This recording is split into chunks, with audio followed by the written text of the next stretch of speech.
Hello, my readers. It's day 10 of our Disney 100 Advent Calendar, and the book is Encanto, Mystery in the Rainforest. The Madrigals were a family with magical gifts that lived in a wondrous place called an Encanto. The Encanto included a village and their magical house, Casita. Peppa Madrigal had the gift of controlling the weather with her emotions, and today the weather around her was unpredictable. Peppa's daughter, Dolores, who had the gift of hearing everything, had just gotten engaged. Every time Peppa thought about the wedding reception, her mood switched instantly from happy to worried. "Mi amor, I know you're nervous about our daughter's big day," said her husband Felix, "but everything will be perfect. You'll see." "That's the problem," complained Peppa. "I wish I could see it, but I can't predict the future." That gave their son Camillo an idea. "Well, Tio Bruno can," said Camillo, who had the power to shapeshift. He snapped his fingers and changed his youthful face and red curly hair to look just like his uncle's. Bruno reluctantly agreed to help Peppa peek into the future of her family's anticipated event. Everyone gathered around him, but Bruno's vision didn't show a big party or the design of Dolores's wedding dress. The vision showed the Encanto looking gloomy and sad, with fallen trees, weathered leaves, and parched soil. Abuela Alma, the matriarch of the Madrigal family, was worried.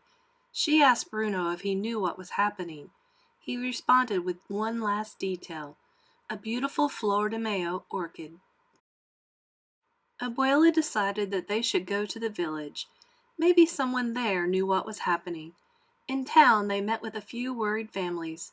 Señora Ozma hadn't been able to prepare her famous empanadas because there wasn't enough corn for the dough, and the Flores family's avocado tree had been without fruit for weeks. Then, when Mirabel, Abuela's youngest granddaughter, and Antonio, Dolores's little brother, went to buy a green mango with lime and salt at a stall, they were told that there were no mangoes or limes. Camillo and his family were also disappointed when they couldn't get a refreshing coconut smoothie. "What do you mean there are no plantains?" Julieta, Mirabel's mama, asked Don Osvaldo Osroco Ortiz at the produce market.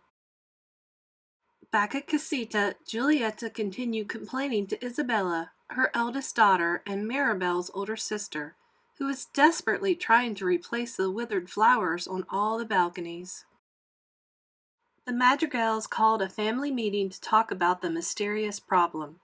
"We must find a solution," said Abuela. Luisa, Mirabel's other older sister, suggested planting new trees and growing fresh produce, but Isabella told her she had already tried that in town.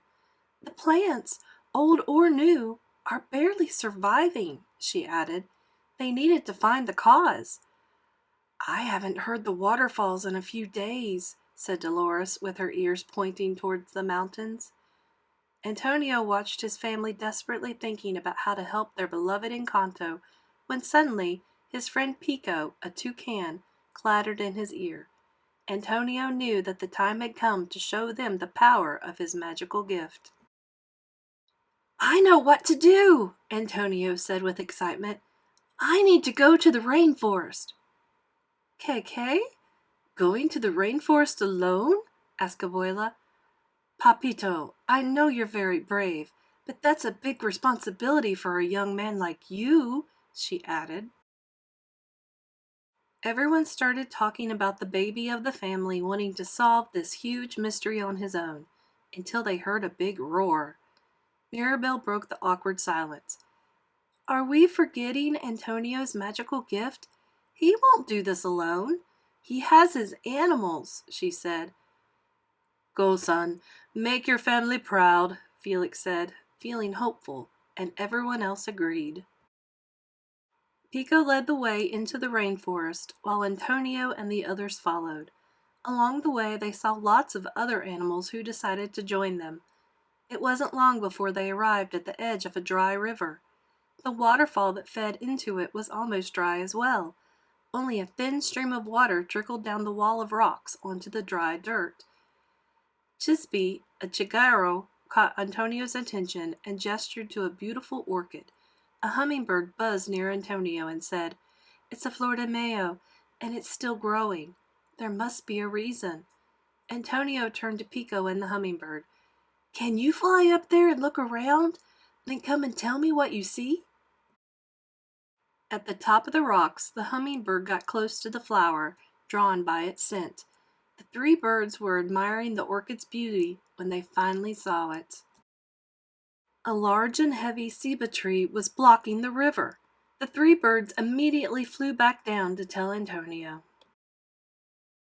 Without wasting a second, Antonio used his magical gift to call more animals. Together, they came up with a plan to move the giant tree and unblock the waterfall.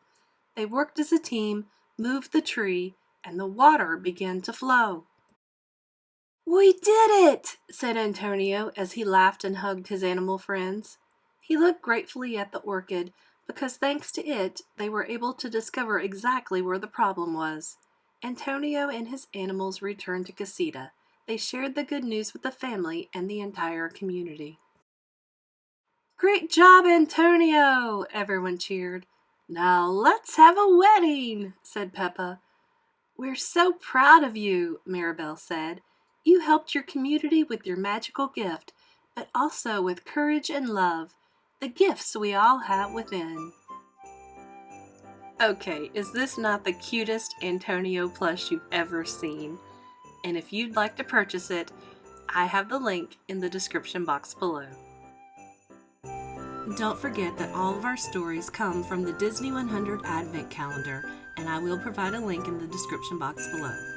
Now, I have been told that this particular Advent Calendar is sold out, but you can find other Advent Calendars if you do follow the link. And as always, all of my links are affiliate links, so if you should use it, I may be compensated. Thank you so much for watching. Are you ready for day 11?